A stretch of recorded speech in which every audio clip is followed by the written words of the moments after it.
The message arrived at 3 in the morning, station time, when Commander Elias Voss was sitting alone in his quarters reading a book about old Earth trials. He almost missed it.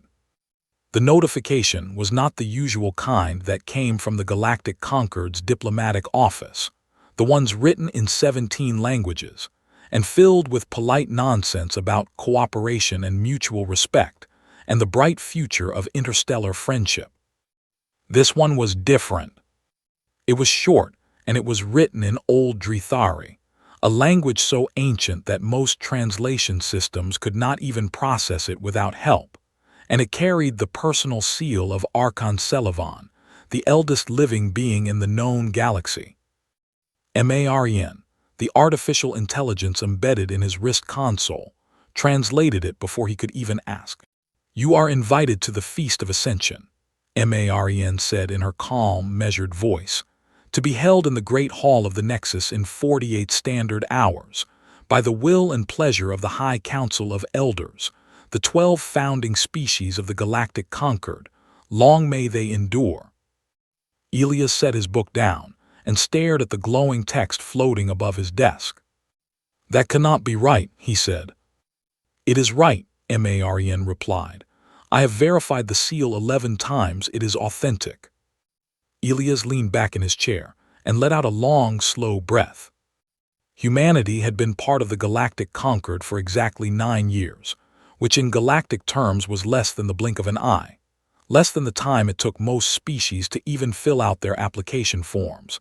And in those 9 years, humans had been classified as Tier 9, which was the second lowest tier in the entire system, one step above species that were still being observed from orbit and had not yet been contacted. Tier 9 meant you were allowed to exist in conquered space, you were allowed to trade in limited goods, you were allowed to send one diplomatic representative to the Nexus, and you were allowed to sit quietly in the back of the assembly hall and watch the real civilizations make decisions. That was it. No Tier 9 species had ever been invited to the Feast of Ascension. Not once in the 4,000 years the tradition had existed. "Marn," Elias said quietly, "what do we know about this feast?" "Very little," she admitted. "It is not well documented in any archive available to Tier 9 species, but from what I have been able to piece together from secondary sources and rumor, it is a ceremonial banquet hosted once every galactic cycle by the Elders. It is considered the highest social event in conquered civilization. Attendance is by personal invitation only, and the event is said to involve exotic and rare foods from across the galaxy served in a specific ritual order. And no junior species has ever attended." Correct, the lowest tier species ever invited was the Palori, who were Tier 4 at the time, and that was 600 years ago. Elias stood and walked to the narrow window of his quarters, looking out at the impossible structure of the Nexus, the Concord's capital station, a thing the size of a small moon that hung in the empty space between 3 star systems, built from materials humanity did not yet have names for, covered in lights that shifted and pulsed like the breathing of some vast sleeping creature. He had been here for 2 years now, and he still was not used to it. Before this assignment, he had spent 15 years on Earth working as a war crimes investigator for the International Criminal Tribunal, sitting across tables from men and women who had ordered terrible things, and then explaining to them, calmly and precisely, exactly what they had done and exactly why it mattered. He had been good at it. He had been very good at it. And then one day, a woman from the United Nations Space Authority had walked into his office and told him that Earth needed a diplomat for the Nexus, someone who could handle pressure, someone who would not be easily impressed or easily frightened, someone who could sit in a room full of beings that were older and more powerful than anything humanity had ever imagined and not lose themselves. "You have a reputation," the woman had said, "for staying calm in rooms where calm should not be possible." So here he was, Commander Elias Voss, Earth's first and only permanent ambassador to the stars, living in a small set of quarters on the outermost ring of the Nexus, largely ignored by 4,000 species, reading books about old trials and waiting for something to happen. And now something was happening. Maren, is this a trap? Almost certainly, she said without hesitation. The timing is suspicious. There has been increasing debate in the lower assemblies about whether Tier 9 species should be granted expanded trading rights, and several elder species have publicly opposed this. An invitation like this is most likely intended to remind humanity of its place. By embarrassing me at dinner.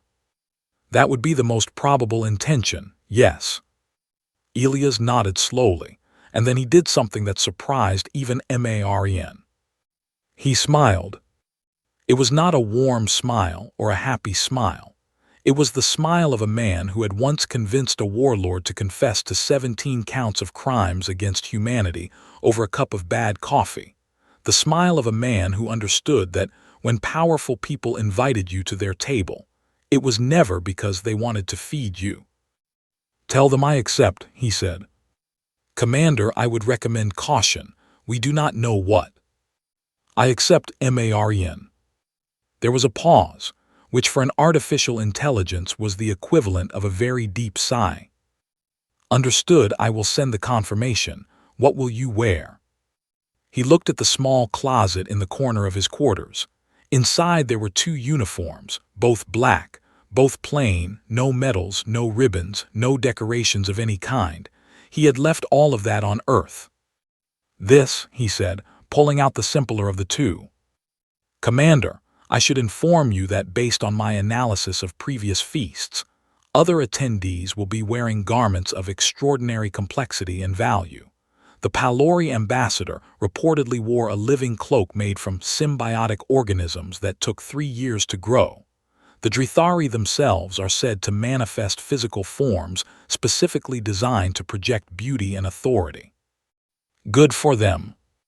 You will stand out. That is the idea." He laid the uniform on his bed and smoothed the fabric with his hands. It was just cloth, simple earth cloth, the kind that any human could touch and recognize. Over the next 2 days he prepared in his own way, which meant he did not prepare at all in the way any other diplomat would have. He did not study etiquette guides or practice formal greetings or rehearse compliments for the elders. Instead, he asked Maren to pull every piece of information she could find about the feast itself. Not the social customs, not the dress code, but the food, what was served, where it came from, and how it was obtained. Maren found very little. The information was restricted, classified at levels that Tier 9 species were not supposed to access. "Interesting," Elias said when she told him this. "Why would a dinner menu be classified?" "I do not know," Maren said, "but I do not like it." On the night of the feast, he walked alone through the corridors of the Nexus toward the Great Hall. He passed ambassadors from dozens of species, some of them towering insectoid beings draped in bioluminescent silks, others floating clouds of sentient gas wearing crowns of captured starlight, others small and jeweled and ancient beyond counting. They all looked at him, some with curiosity, some with pity, some with the particular expression that the powerful reserve for those they consider irrelevant. He entered the great hall and stopped. It was the largest enclosed space he had ever seen, a cathedral carved from crystallized dark matter that caught the light and broke it into colors humans did not have words for. The ceiling was so high it had its own weather. Thin clouds drifting between pillars that stretched upward like the ribs of some impossible beast. And at the center of it all was a great circular stage surrounded by descending tiers of seats, hundreds of them, thousands, arranged so that everyone could see the center. A dining theater. He was led to his seat, which was at the very bottom tier, the lowest position, closest to the stage, where everyone above could look down on him. He sat and folded his hands and waited. And then a voice filled the hall, not through speakers but through the very walls themselves, a voice older than most of the stars visible from Earth. "Arkan Selavan." The being appeared at the center of the stage, not walking but simply manifesting, a figure made of folded light that shifted between shapes, sometimes tall and angular, sometimes curved and flowing, always beautiful. Always wrong in some way that the human eye could sense but not explain. The Archon looked out over the assembled guests, over the elders in their high seats, over the junior species in their middle rows, and finally down, all the way down, to the single human sitting alone at the bottom.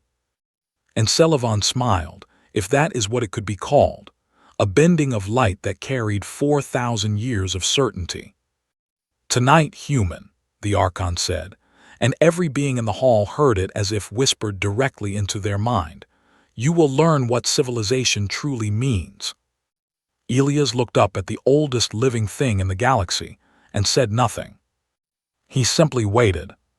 He was very good at waiting. The first course arrived on plates that were alive. They were flat, pale creatures, something between a stingray and a leaf, and they crawled across the table on their own and positioned themselves in front of each guest before going still and opening their backs to reveal the food they carried inside their bodies. Elias watched this happen without expression. Inside his plate creature was a small mound of something that looked like coral, bright orange and gently pulsing, and as he leaned closer he realized it was singing, a faint high sound, almost too quiet to hear, like a music box winding down. "The reef hearts of Kalindra 7, announced a voice from somewhere above, smooth and practiced, the voice of someone who had narrated thousands of these feasts before, harvested at the moment of tidal collapse, when the living reefs of Kalindra sing their death songs. The flavor is said to contain the memory of the ocean itself." Around him, the other guests began to eat, some with hands, some with tendrils, some by simply absorbing the food through their skin, and the tiny singing corals went silent one by one as they were consumed. Elias picked up the small utensil that had been provided for him, something between a fork and a needle, and he tasted the coral. It was unlike anything he had ever experienced, not just a flavor but a sensation, like hearing the ocean and tasting sunlight and feeling sand between his toes all at the same time. He set the utensil down and said nothing. Marian whispered through the tiny receiver embedded behind his ear. "The coral is not sentient. It is a colonial organism with no central nervous system. It is safe to eat." He nodded slightly, grateful for her presence even though no one else in the hall could hear her. The second course was a liquid served in bowls that floated in the air in front of each guest. The liquid was black and thick and moved on its own, swirling in slow patterns that looked almost like writing. "The dreaming ink of the void worms," the narrator announced, "collected from the creatures that swim in the space between stars. Each drop contains the compressed sensory experience of 10,000 years of drifting through absolute darkness." Elias watched an elder across the hall, a being that resembled a column of stacked silver rings, drink the liquid and then shudder with what appeared to be deep pleasure. He did not drink. Marian said, "The chemical composition would be toxic to humans. Do not consume." He pushed the floating bowl gently aside, and it drifted away like a lost balloon. No one seemed offended. A few elders glanced at him with amusement, the way someone might watch a child at a grown-up dinner party struggling with the silverware. Between courses, the conversation flowed, and it was in these conversations that the real meal was being served, because the elders were not just eating food, they were eating his dignity, one small bite at a time. "Tell me, Ambassador," said a being called Vorith Khan, an elder of the Morvathi species who resembled a great armored lizard covered in plates of bone-white chitin. "How old is your civilization?" "Depending on how you count," Elias said calmly, "somewhere between 10,000 and 300,000 years." "How charming," Vorith Khan said, and the beings around him made sounds that Elias understood were laughter. "My personal armor is older than that. This particular growth on my left shoulder dates back 400,000 years. I have been meaning to have it polished." More laughter. "And your lifespan?" asked another elder, a floating sphere of crystallized thought called the Nemonarch. "How long does a single human live?" "About 100 years," Elias said, "sometimes a little more." The silence that followed was the loudest thing in the room. 100 years, the Nemonarch repeated, as if tasting the words. "That is barely enough time to form a single complex thought. How do you even remember who you are from one day to the next?" "We write things down," Elias said. There was more laughter, but this time some of it had a different quality, a sharpness, and Elias noticed that a few of the junior species seated in the middle tiers were not laughing at all. They were watching him with something that might have been sympathy or might have been recognition. The third course was the crystallized fear hormones of a prey animal from a world Elias had never heard of, served in small transparent cubes that glowed faintly yellow. Marian confirmed it was not sentient and was chemically similar to adrenaline. He tasted it and felt his heart rate spike for exactly 3 seconds before returning to normal.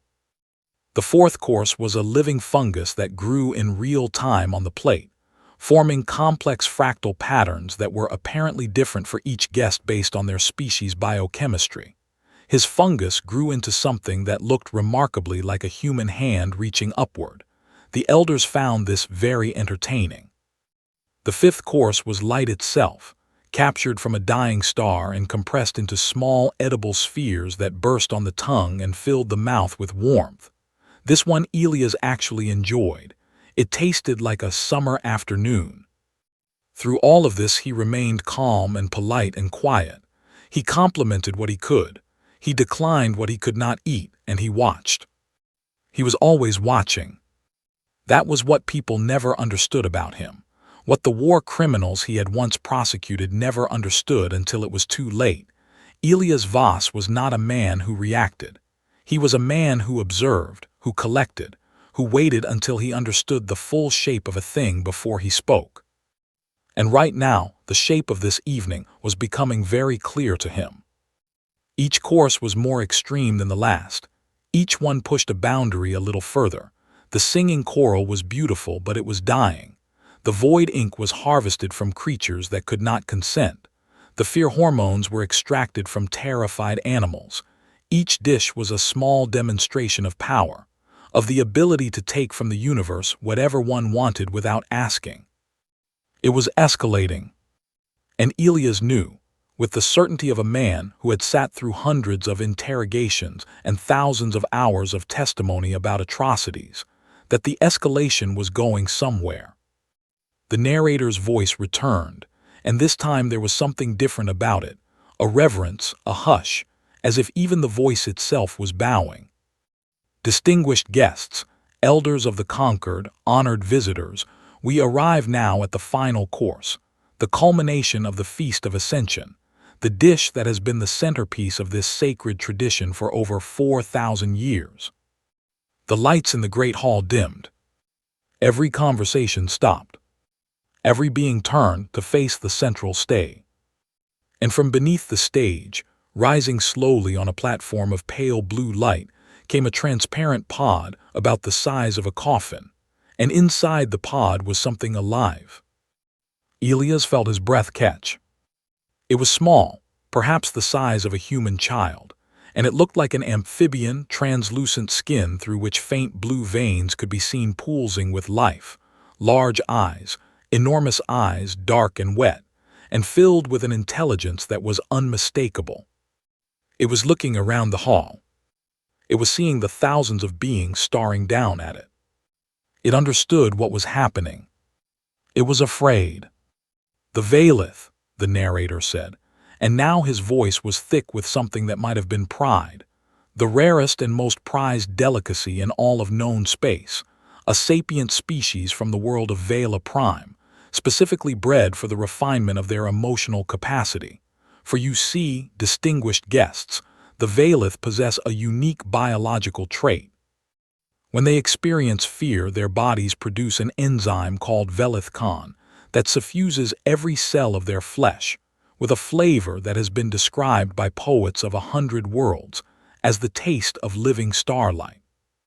The creature in the pod pressed its small hands against the glass.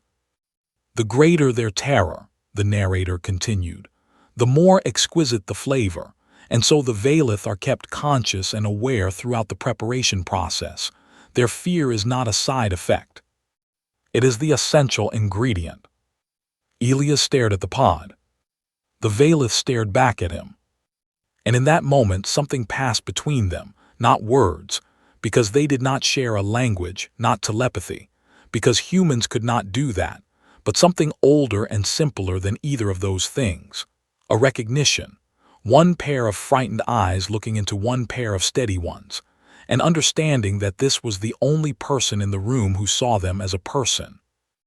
Around the hall, similar pods were rising in front of every guest, dozens of them, each containing a living Veilith, each one trembling, each one aware. The elders began to eat. Not with the casual enjoyment of the earlier courses, but with ceremony, with ritual, with the slow, deliberate pleasure of beings who had been doing this for millennia, and who considered it the highest expression of their culture. Wet sounds filled the hall. Small cries quickly silenced. Archon Celavan's form of folded light bent over a pod at the highest tier and consumed its contents slowly, radiantly, as if absorbing not just the flesh but the fear itself. And then the Archon looked down, all the way down to the bottom tier, to where the human sat in front of his own unopened pod, and the Archon smiled that impossible smile of bent light. "Your portion, Ambassador," Celavan said, and the words dropped through the hall like stones into still water. "Eat and be welcome among the civilized." Every being in the great hall turned to look at Elias Voss. The Veilith in his pod looked up at him with those enormous dark eyes and pressed both hands flat against the glass, and Elias could see that the creature was shaking so hard its whole body was vibrating like a struck bell. The hall was silent. 4,000 years of tradition waited for his answer.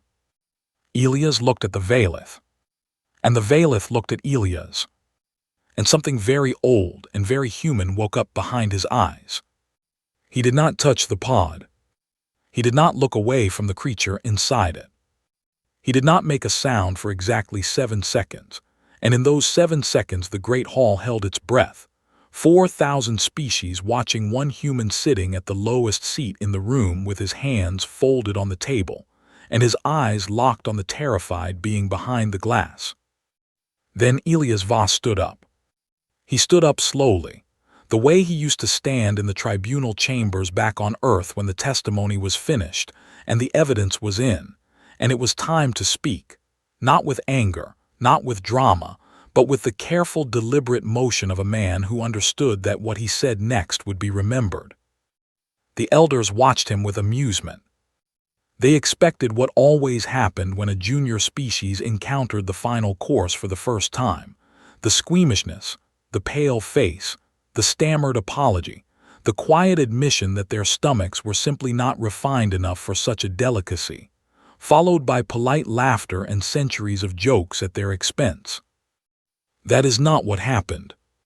Archon Celavan, Elias said, and his voice was not loud but it carried the way a knife carries through silk, clean and certain and impossible to ignore.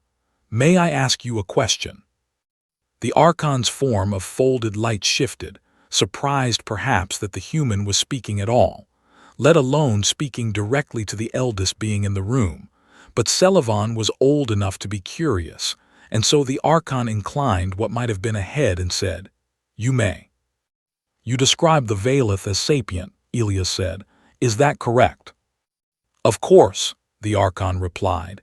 "Their sapience is what makes them valuable. A non-sapient creature could not produce the complexity of emotion required for the enzyme. Surely even a human can understand that." "I understand it perfectly," Elias said. "So they are aware of themselves, they have a sense of identity, they know who they are." "Yes. And they are aware of what is happening to them right now, at this moment in this hall." Celavan's light flickered, the first sign of impatience. "They are, that is the point, Ambassador. their awareness is the ingredient. And they experience fear. Exquisitely so. And pain. One assumes. And they understand death. They know they are going to die. The hall had gone very quiet. This was not the stammering refusal the elders had expected. This was something else, something that felt less like a dinner conversation and more like a cross-examination.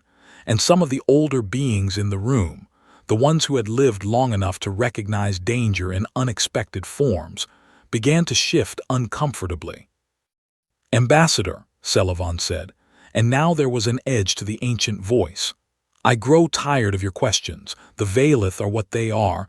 They have been bred for this purpose for 4,000 years. This is our tradition, our culture, our right as the founding species of this conquered. Now eat or do not eat, but do not waste our time with your primitive moralizing." Elias did not react to the word primitive. He had been called worse by beings who were far less powerful and far more dangerous. "I am not moralizing, Archon," he said. "I am establishing facts because, in my experience, when someone becomes uncomfortable with questions about facts, it is usually because the facts lead somewhere they do not wish to go." A sound rippled through the hall, not quite a gasp, not quite a murmur, something between shock and anticipation. The sound an audience makes when they realize the show they came to watch has turned into something unexpected. General Croth of the Morvathi, the great armored predator who had mocked Elias earlier, rose from his seat in the upper tiers, his bone-white plates clacking together as he moved. "You forget yourself, human," Croth growled, and his voice was the sound of tectonic plates grinding together. "You are a guest here, a Tier 9 guest at a table that was old before your species learned to walk upright. Who are you to question us?"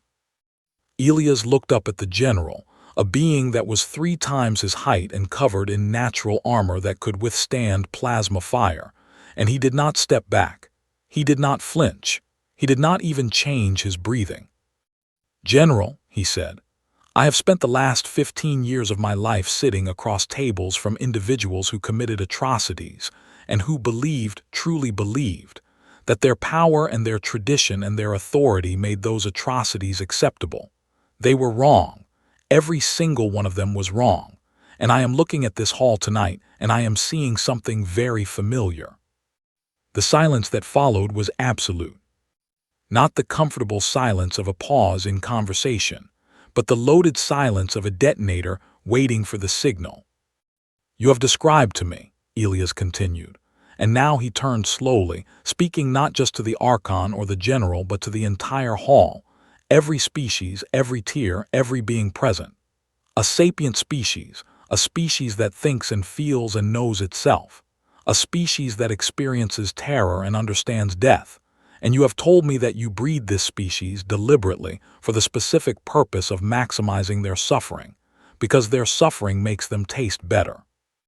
He let those words hang in the air. "On my world," he said, "we have a very specific term for the systematic infliction of suffering on a conscious population for the benefit and pleasure of a more powerful group. We do not call it tradition. We do not call it culture. We do not call it cuisine." He paused. "We call it a crime against humanity, or in this case, a crime against sapience." The hall erupted. Not in applause, not in agreement, but in the chaotic fury of powerful beings who had just been accused of something they had never been accused of before. Elders rose from their seats, their forms blazing with outrage, their voices overlapping in a dozen languages.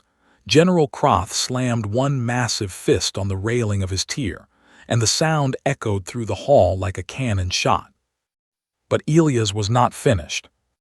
He turned back to the pod in front of him, the transparent coffin with the Valith inside, the small trembling being with its hands pressed against the glass, and he reached down and found the release mechanism. Marian's voice in his ear, urgent, "Commander, if you do this there is no going back." "I know," he said. He opened the pod. The Valith tumbled out onto the table, shaking so badly it could barely stand, its translucent skin rippling with waves of blue and white. its enormous eyes darting around the hall at the thousands of beings that towered above it on every side. Elias knelt. He did not reach for the creature. He did not grab it.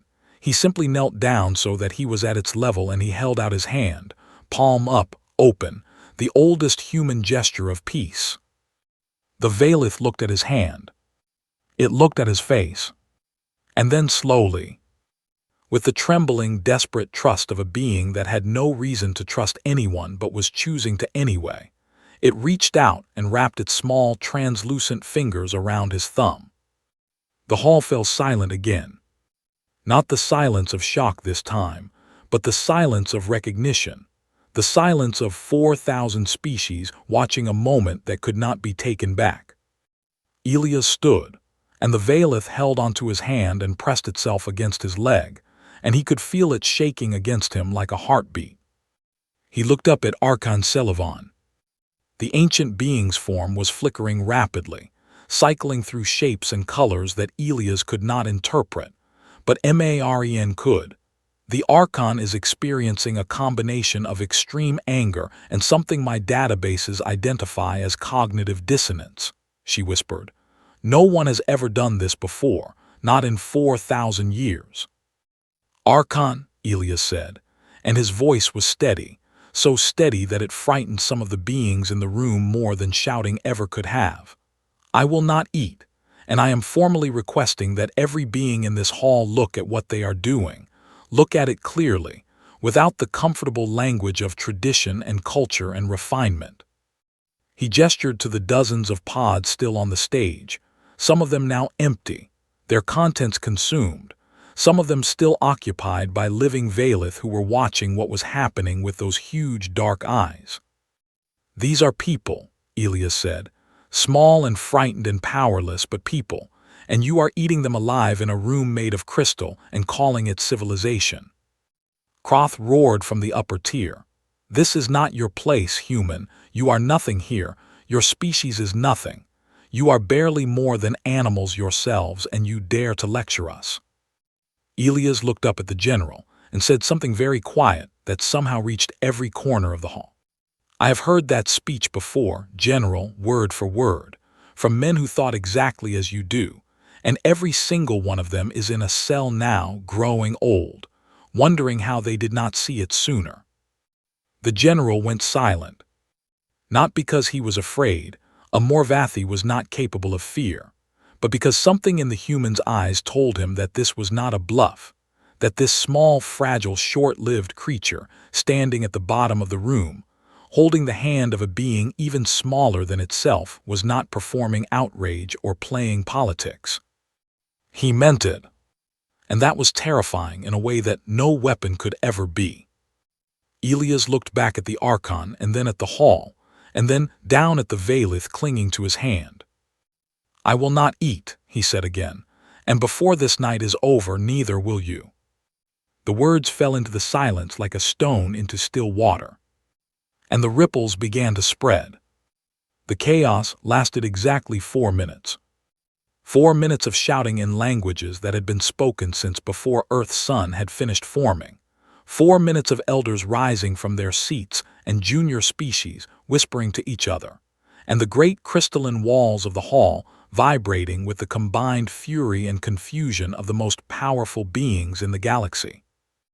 Then Archon Selavan raised one hand, or what passed for a hand, a fold of ancient light that extended outward from the center of the Archon's being, and every sound in the hall stopped as if someone had pressed a button. Enough, the Archon said, and the word carried the weight of 4,000 years of unquestioned authority. This theater is finished, Ambassador Voss. You have made your little display. You have shown us the famous human sentimentality, very touching, very dramatic. Now release the creature, return it to its pod, take your seat, and let us pretend this embarrassment did not occur. We will speak no more of it. Elias did not move. For your own sake, the Archon added, and now the light that composed Selavan's form took on a color that Maren identified as a threat display. For the sake of your species, do not push this further. You are a Tier 9 civilization. I could have your entire world reclassified to observation-only status with a single word.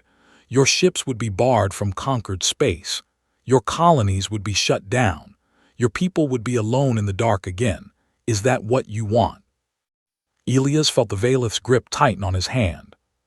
He looked down at the small creature, and then he looked back up at the oldest being in the universe, and he said, "I invoke Article 7. Nothing happened for a moment.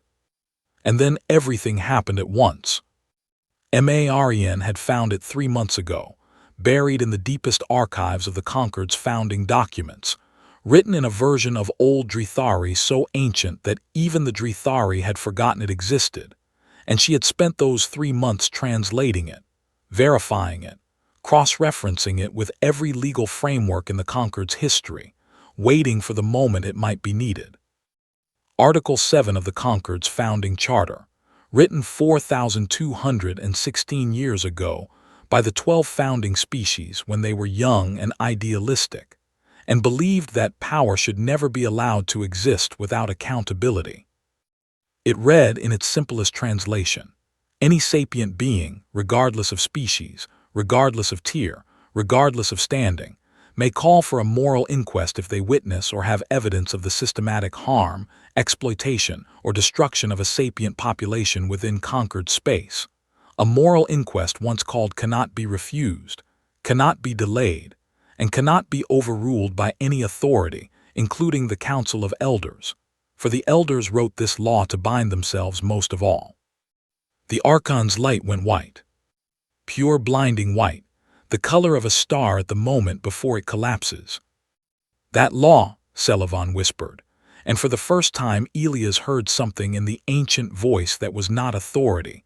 "That law has not been invoked in 1,200 years. "Then it is long overdue," Elias said. General Croth leaned over the railing of his tier, and his armored face was twisted with rage. "This is impossible.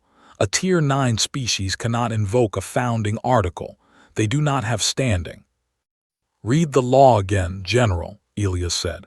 "It says any sapient being. It does not say any Tier 1 being or any elder species being. It says any sapient being, and last time I checked, humans qualify."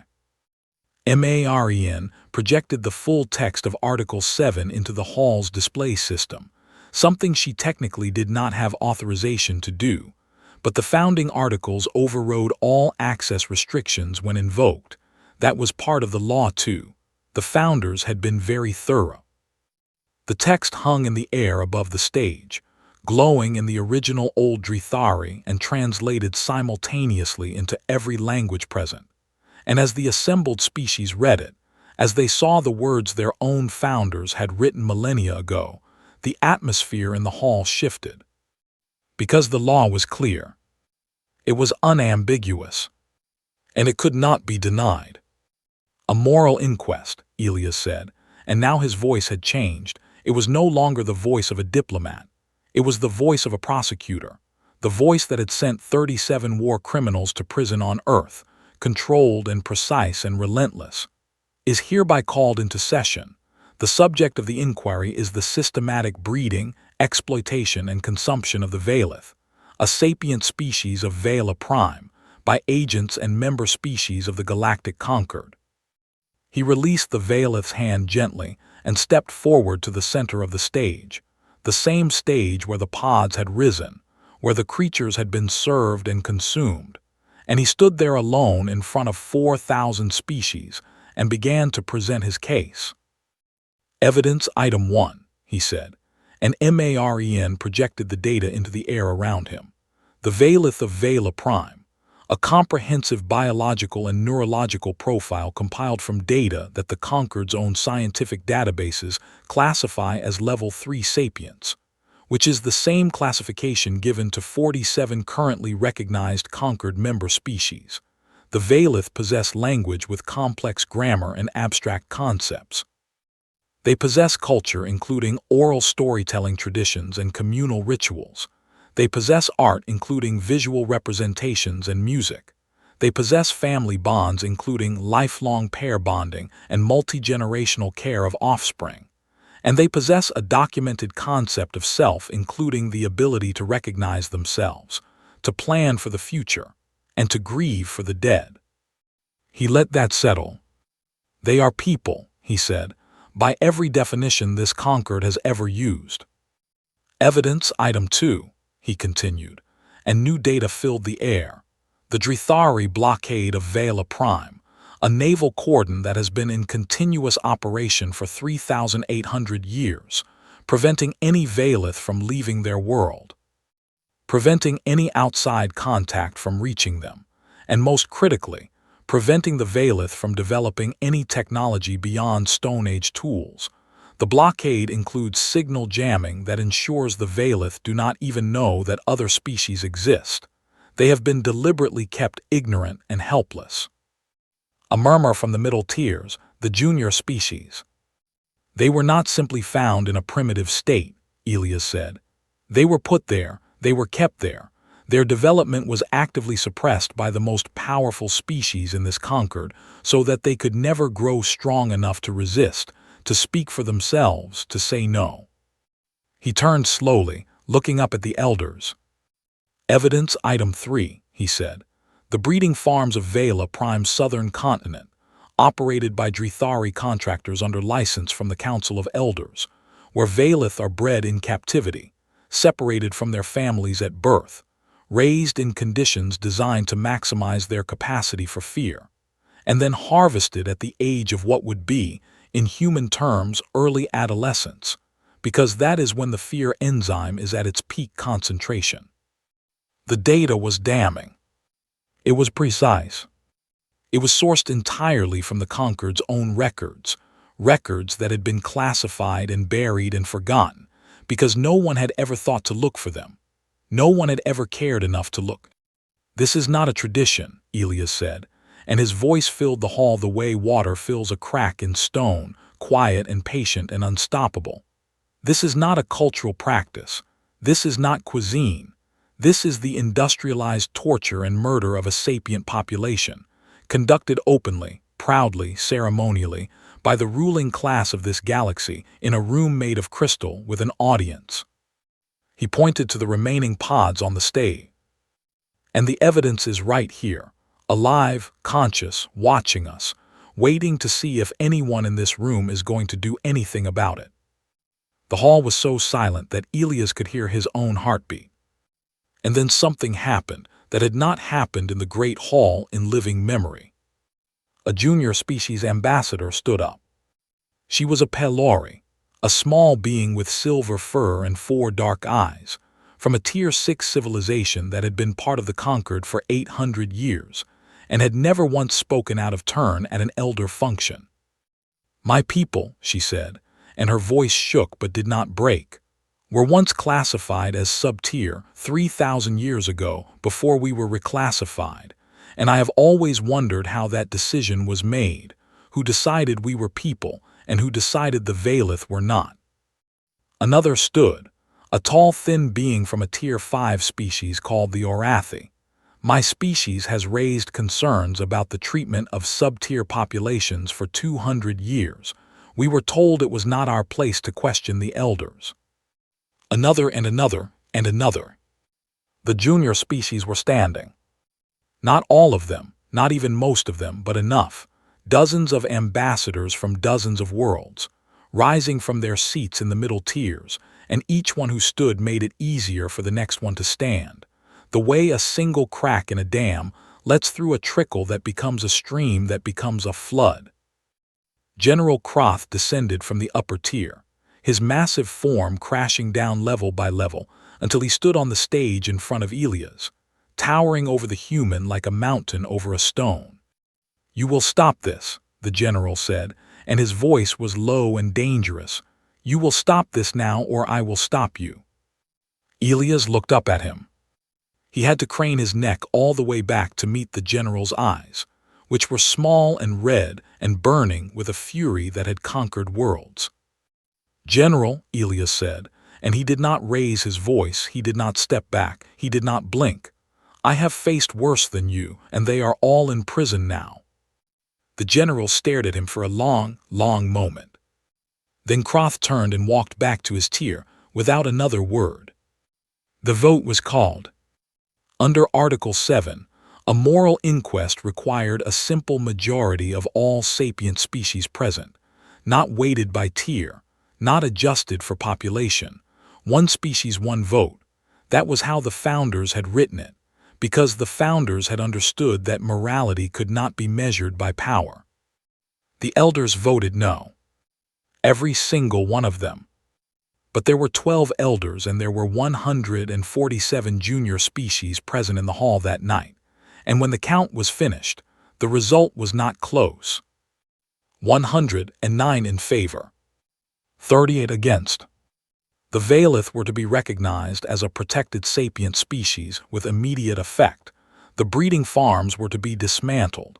The blockade of Vela Prime was to be lifted, and a full investigation into 4,000 years of exploitation was to be conducted by an independent tribunal. Archon Celevan stood at the highest point of the hall.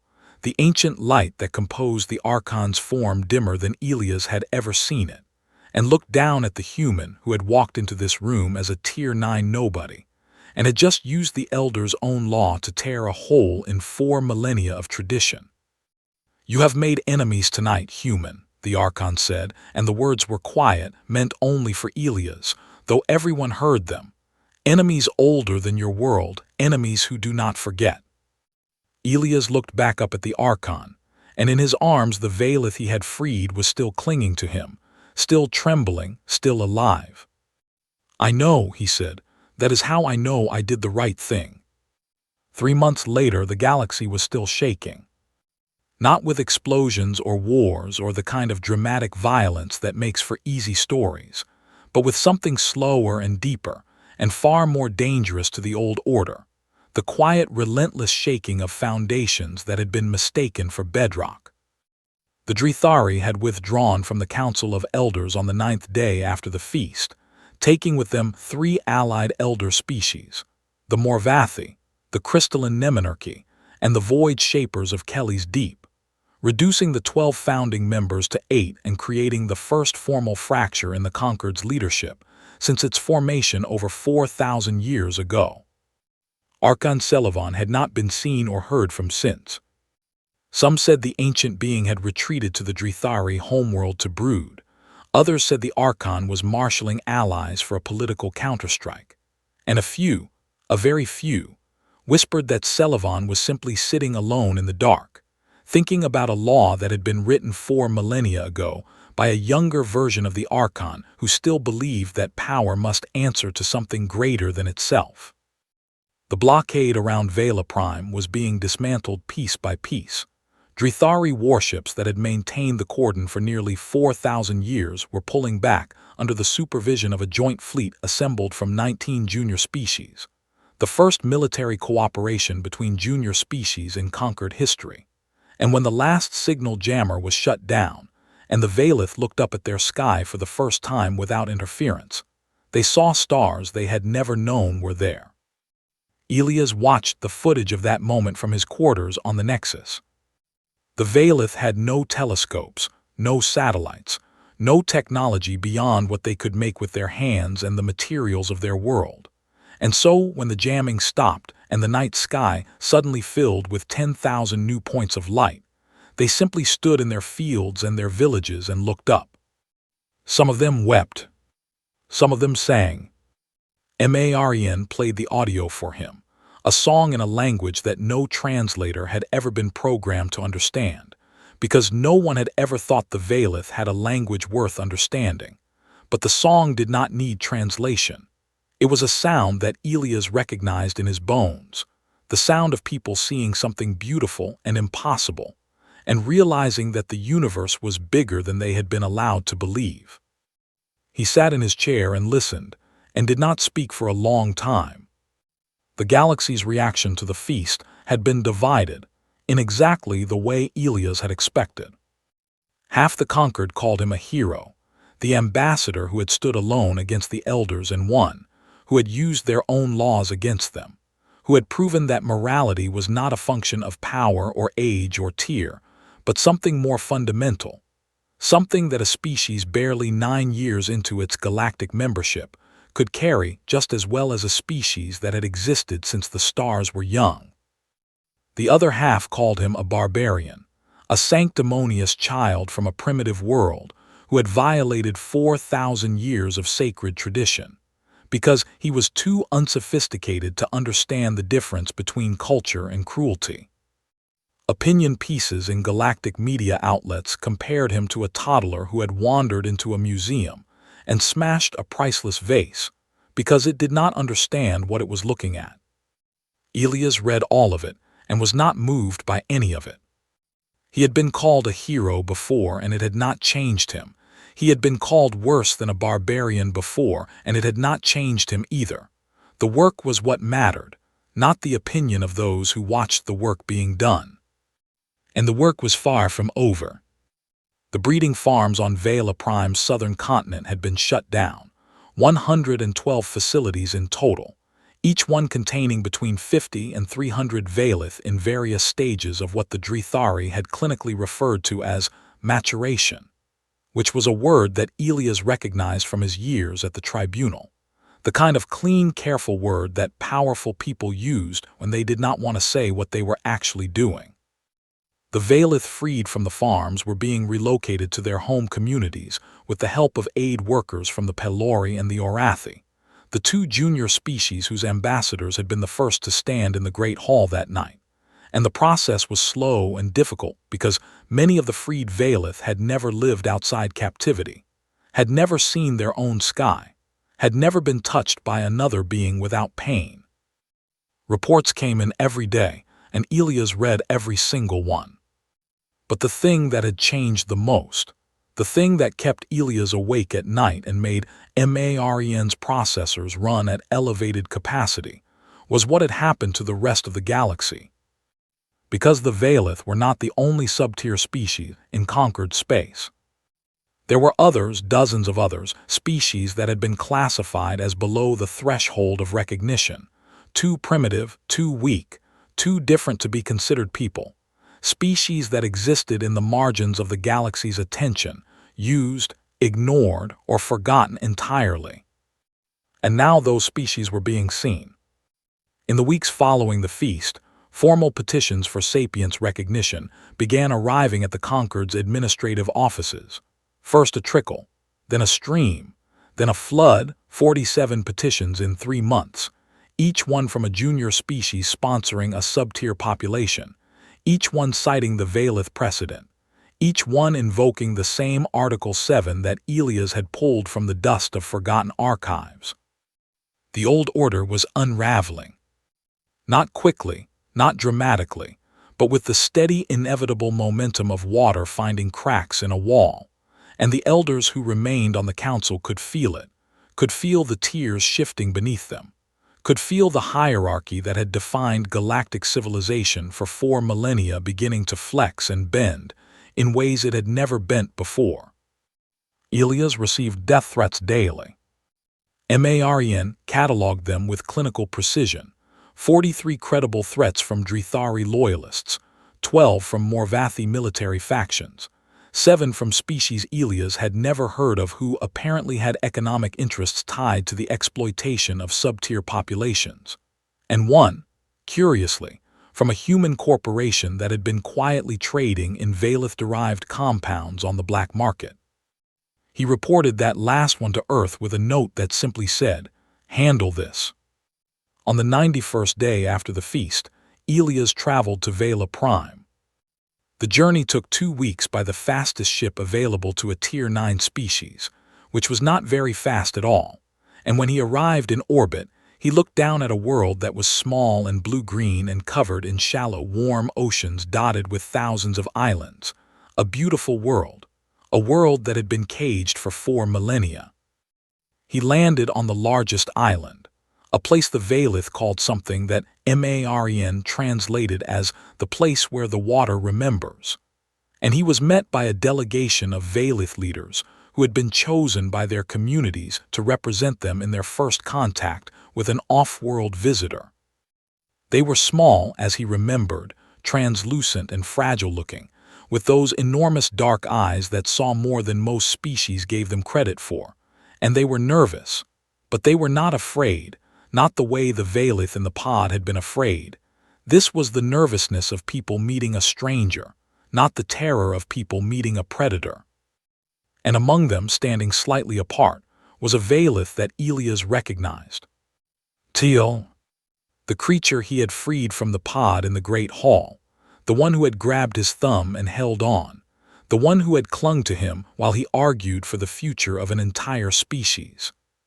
Teal had grown in 3 months, not much, but enough that Elias could see the difference, and the translucent skin that had been pale and washed out with fear was now flushed with color, soft blues and greens that shifted as the light hit it. Teal approached him and held something out. It was a stone, small enough to fit in the palm of a human hand, smooth and pale, and carved into its surface was a symbol, a single character in what Maren identified as the first written word in the Valith language.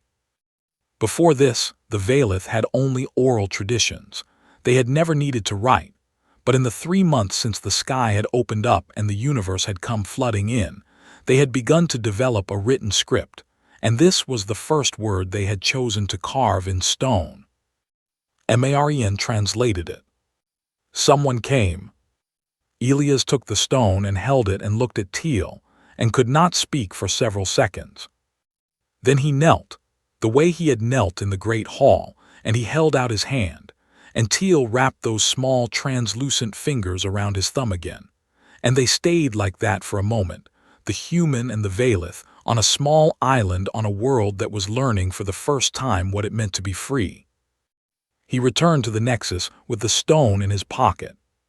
He placed it on his desk next to the only other personal item in his quarters, a photograph of Earth taken from orbit, blue and white and green, a world that had its own long and terrible history of powerful people, deciding that other people were not people at all, a world that had fought its way through that darkness and come out the other side scarred but still standing.